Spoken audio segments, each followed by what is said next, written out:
நல்லதுக்கு காலம் இல்லைன்னு சொல்லுவாங்கல்ல, அதுக்கு ஒரு நல்ல எடுத்துக்காட்டு இந்த கொத்தவரங்காய் தான். கொத்தவரங்காயில் இல்லாத ஹெல்த் பெனிஃபிட்ஸே கிடையாது. ஆனால் காய்கறி கடைக்கு போனால் எவ்வளோதான் சீப்பாக விற்றாலும் இதை வாங்க மாட்டோம். வாங்கிட்டு வந்தாலும் ஒரே மாதிரி பொரியல் தான் செய்வோம். அதை ஒதுக்கி வச்சுட்டு போயிடுவாங்க நம்ம வீட்டில் இருக்கவங்க. ஆனால் இனிமேல் அவங்க தப்பிக்க முடியாது. ஏன்னா இன்னைக்கு கொத்தவரங்காயை வச்சு குழம்பு செய்ய போகிறோம். இதுக்கு முன்னாடி இந்த மாதிரி டிஃப்ரெண்ட்டான ஈஸியான ரெசிபிஸ் வீடியோஸ் போடுற என்னோட பேஜை மறக்காமல் ஃபாலோ பண்ணிவிட்டு இந்த வீடியோ சேவ் பண்ணி வச்சுக்கோங்க.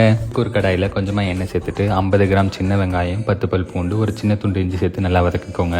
கூடவே ஒரு சின்ன தக்காளியை நல்லா கட் பண்ணி சேர்த்துட்டு நல்லா வதக்குங்க. தக்காளி மசிஞ்சு வர வரைக்கும். கூடவே கொஞ்சமாக தேங்காய், கொஞ்சமாக பொட்டுக்களை சேர்த்துட்டு ஆற விட்டு நல்லா அரைச்சி எடுத்துக்கோ. அதே கடாயில் கொஞ்சமாக எண்ணெய், கடுகு, கருவேப்பிலை சேர்த்து பொரிஞ்ச உடனே நம்ம வேக வச்சிருக்க கொத்தவரங்காய் இது கூட சேர்த்துட்டு நல்லா வதக்கிக்கோங்க. கூடவே நம்ம அரைச்சி வச்சிருக்க பேஸ்ட்டு சேர்த்துட்டு தேவையான தண்ணி சேர்த்து கொதிக்க விடுங்க. கூடவே 1.5 ஸ்பூன் மிளகாத்தூள், 1.5 ஸ்பூன் மல்லித்தூள், 1/2 ஸ்பூன் கரம் மசாலா தூள், 1/4 ஸ்பூன் மஞ்சத்தூள் சேர்த்துட்டு நல்லா மிக்ஸ் பண்ணிக்கோங்க. தேவையான உப்பு சேர்த்துட்டு மூடி போட்டு நல்லா கொதிக்க விடுங்க. நல்லா எண்ணெய் பிரிஞ்சு வந்த உடனே கொத்தமல்லி தழை தூவி இறக்கிடுங்க. அவ்வளோதாங்க, சூப்பர்.